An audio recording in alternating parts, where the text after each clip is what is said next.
हरि ओम तत्सद। प्रसंख्याने कुशीदस्य सर्वथा विवेक ख्याते धर्म मेधा समाधि। योग का 95वां भाग। प्रसंख्यान में अक्षी शब्द का अर्थ है जो कुत्सित विषय वासनाएं हैं उनके प्रेम का नष्ट हो जाना। यह सर्वथा विवेक ख्याति है। इस विवेक ख्याति से धर्म में समाधि होती है।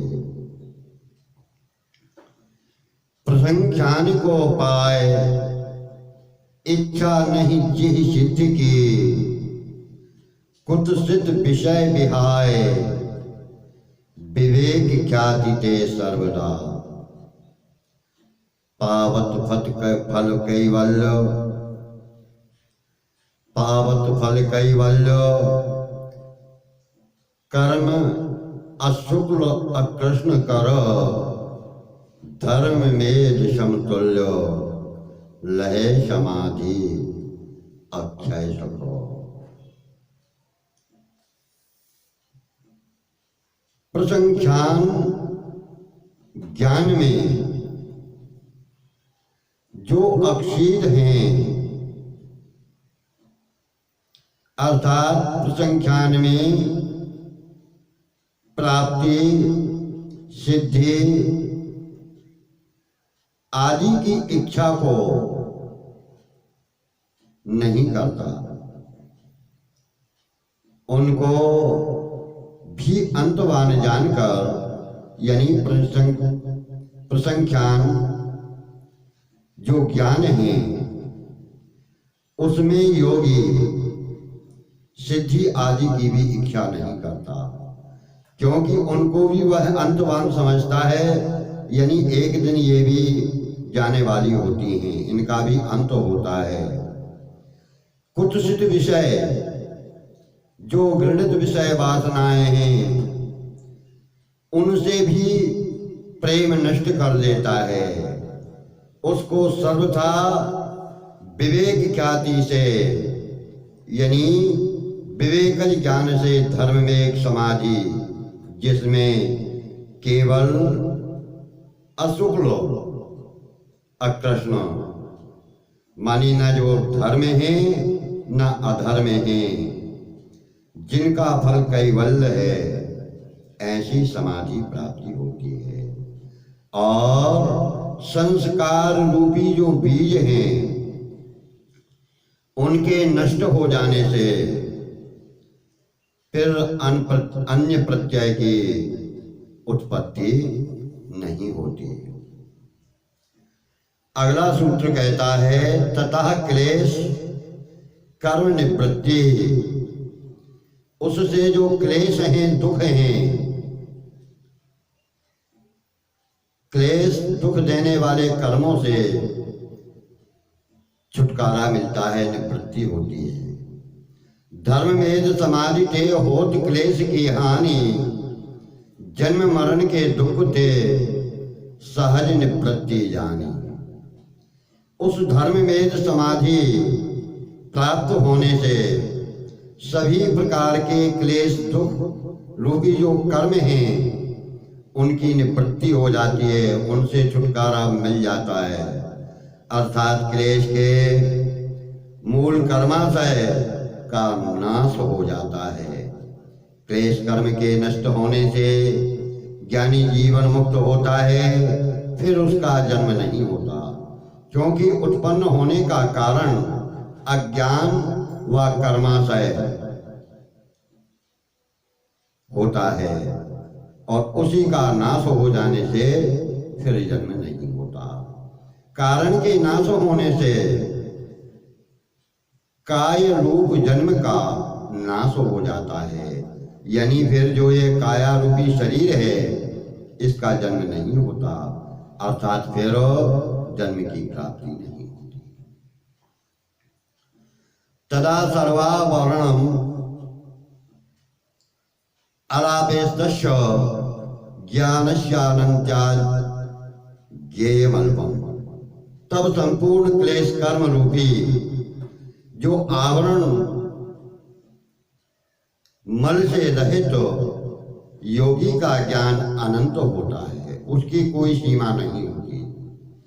ज्ञान के अनंत होने से जानने योग्य जो संपूर्ण पदार्थ हैं वह अल्प जान पड़ते हैं, यानी साधारण जान पड़ते हैं। तब सब मल आवरण कर होत नाश अति शुद्ध पावत ज्ञान अनंत के ज्ञेय अल्प संबुद्ध।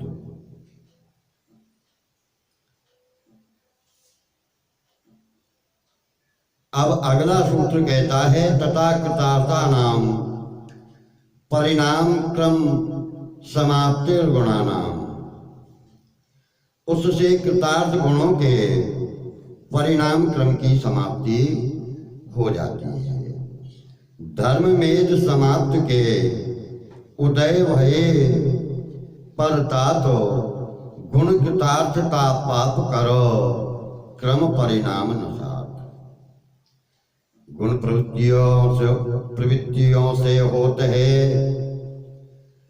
भोग मोक्ष दुख सुख, भोग अनंत जानते जीवन मुक्ति सुमुख।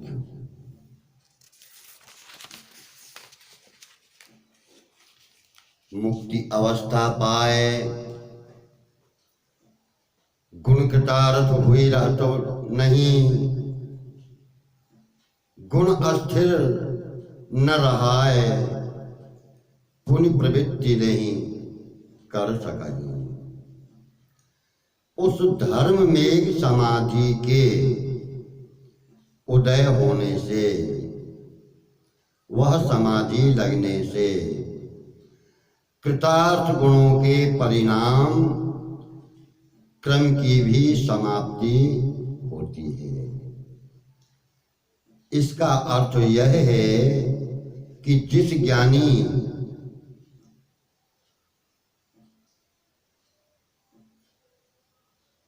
के प्रतिगुण कृतार्थ हो चुके हैं, उस ज्ञानी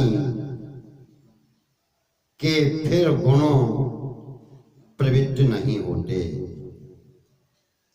अभिप्राय यह है कि भोग व अपवर्ग के निमित्त गुणों की प्रवृत्ति होती है। ज्ञानी को भोग होने से, अनंतर विवेक वैराग्य से जीवन मुक्त होने की अवस्था प्राप्त हुई। उस ज्ञानी में कृतार्थ हो जाने से फिर क्षण भर भी गुण स्थिर नहीं हो सकते, अर्थात अनंत होने की अवस्था को प्राप्त होकर उस में प्रवृत्ति नहीं होती कि पुनः से उन गुणों को वह अपनाए, ऐसा भाव उसका फिर नहीं बनता। क्षण प्रतियोगी परिणामापरांत निर्ग्राह्य क्रमः। क्षण प्रतियोगी अर्थात जिसमें पूर्व क्षणों के अभाव होने के बाद अन्य अन्य उत्तर क्षणों के होने का संबंध होता है। क्रम परिणाम के अंत से ग्रहण के योग्य है। क्षण प्रति है संयोग, पूर्व ते उत्तर क्षणहु अहय ग्रहण के योग क्रम परिणाम पर्यंतरों। परिणाम का क्रम परिणाम के अंत से ग्रहण योग है, यानी समझने योग्य है, प्राप्त करने योग्य है। यह कहने का अभिप्राय है कि अंत में जो परिणाम विशेष सामने होता है, उस परिणाम से पहले यानी भूतकाल के क्षण से पर क्षण बदलते जाने से क्रम यानी उसकी गति का बोध होता है।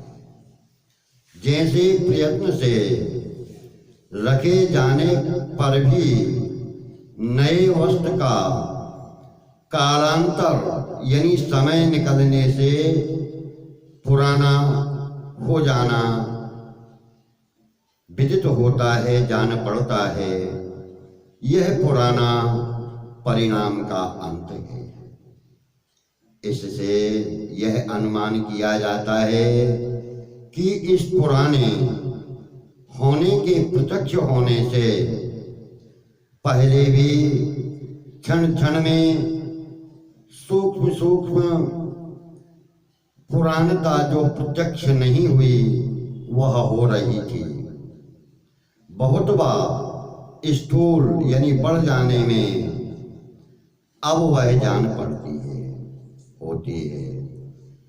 इसी प्रकार से स्थूल से सूक्ष्म होने में क्षण क्षण प्रति सूक्ष्म रूप से कुछ कुछ सूक्ष्मता होने का व अधिक होने पर वह प्रत्यक्ष दिखाई देती है। सूक्ष्म से स्थूल होने आदि में क्षण क्षण धीरे धीरे थोड़ा थोड़ा स्थूलता यानी बड़ा होता है, और जब वह पूर्ण रूपेण अपने विस्तार को प्राप्त कर लेता है तब वह प्रत्यक्ष अनुमान में आता है। जैसे स्थूल शरीर का भोजन की न्यूनता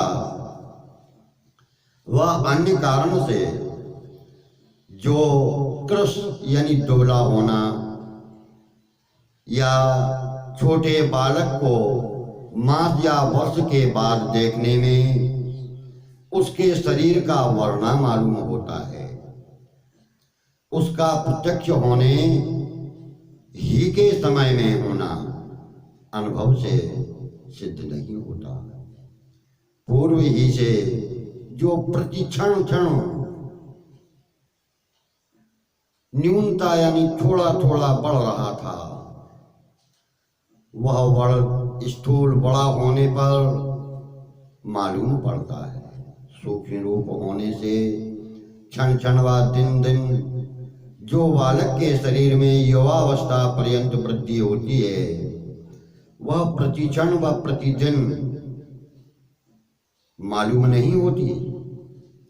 यह सूक्ष्म रूप से क्षण क्षण परिणामित होने से थोड़ा थोड़ा बढ़ते जाने का इसका क्रम है। यही परिणाम क्रम होता है। यह परिणाम नित्य है, हमेशा चलने वाला है। जो यह संशय है कि क्षण क्षण में रूपांतर होने से नित्य कैसे हो सकता है, इसका उत्तर यह है कि नित्यता दो प्रकार की होती है। एक कूटस्थ नित्यता जो एक रस परिणाम रहित होने से नित्यता है। दूसरी परिणाम नित्यता यानी आत्मा को कूटस्थ नित्यता है। बुद्धि आदि गुण धर्मों को परिणाम यह नित्यता है। परिणाम को प्राप्त हो जाने पर भी जिसमें तत्व का नाश नहीं होता वह नित्य कहा जाता है। पुरुष व गुण दोनों के तत्व के नाश हो जाने से दोनों नित्य कहे जाते हैं। पुरुष आत्मा को कहते हैं। अब यह प्रश्न उठता है कि स्थिति व गति के साथ गुणों में वर्तमान जो यह संसार है, इसके क्रम की समाप्ति है अथवा नहीं है। यह प्रश्न अवर्चनीय है। प्रश्न के 3 प्रकार के भेदों में से एक यह अवर्चनीय है। वे 3 यह हैं कि एक एकांत वचनीय है, जिसका उत्तर एक ही प्रकार का होता है। दूसरा विभज्य वचनीय, जिसका उत्तर विभाग से कहने योग्य होता है, यानी टुकड़ों में कहा जाता है। तीसरा अवचनीय, जिसका उत्तर एकांत रूप से एक प्रकार से कहने योग्य भी नहीं होता। जैसे क्या सब जगत को जो उत्पन्न है मरेगा, उत्तर सब मरेगा, यह एकांत वचनीय है। क्या जो मरेगा वह सब उत्पन्न होगा, उत्तर केवल जिसको ज्ञान उदय हुआ है, वह तृष्णा रहित हो गया है, वह उत्पन्न नहीं होगा, अन्य सभी उत्पन्न होंगे। तथा मनुष्य जाति उत्तम है या नहीं? उत्तर मनुष्य जाति पशुओं से उत्तम है, देवता ऋषियों से उत्तम नहीं है। यह विभज्य वचनीय है। यह संसार अंतवान है, वह अनंत है।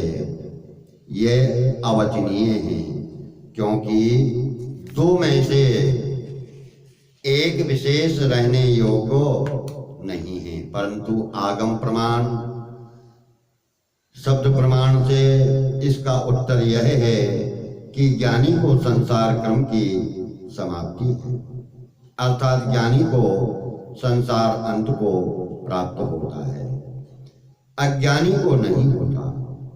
ज्ञानी संसार क्रम के समाप्त होने पर, संसार के अंत होने पर मुक्त हो जाता है, कैवल्य पद को प्राप्त हो जाता है। अब कैवल्य का क्या लक्षण है, इसको अगले सूत्र में कहते हैं। पुरुषार्थ शून्यानाम गुणानाम प्रतिप्रसवा कैवल्यम स्वरूप प्रतिष्ठावा चिति शक्ति रीति। पुरुषार्थ से शून्य गुणों का क्षय होना अथवा चिति शक्ति मात्र कैवल्य स्वरूप की प्रतिष्ठा अवस्था है। पुरुषार्थ की शून्यता त्रिगुणाधिक लय जान, शेष रहत है शक्ति चित तब कैवल्य वखान।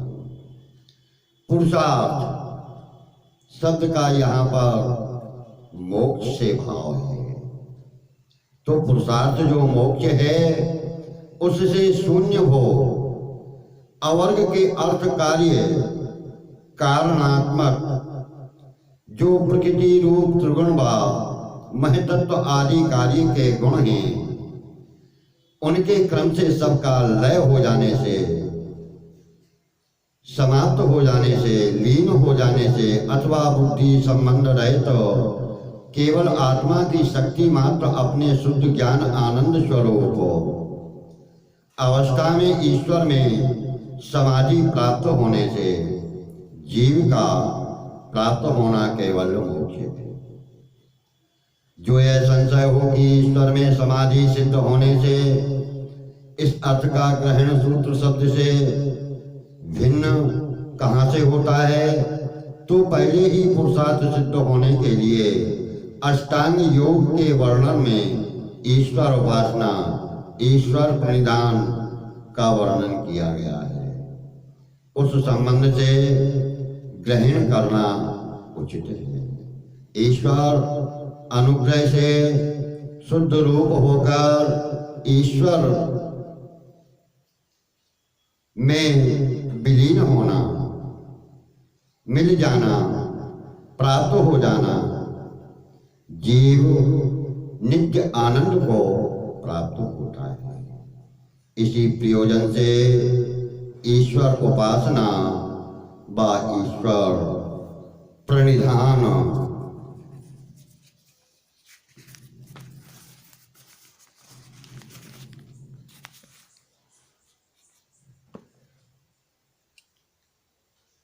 का नियम जो है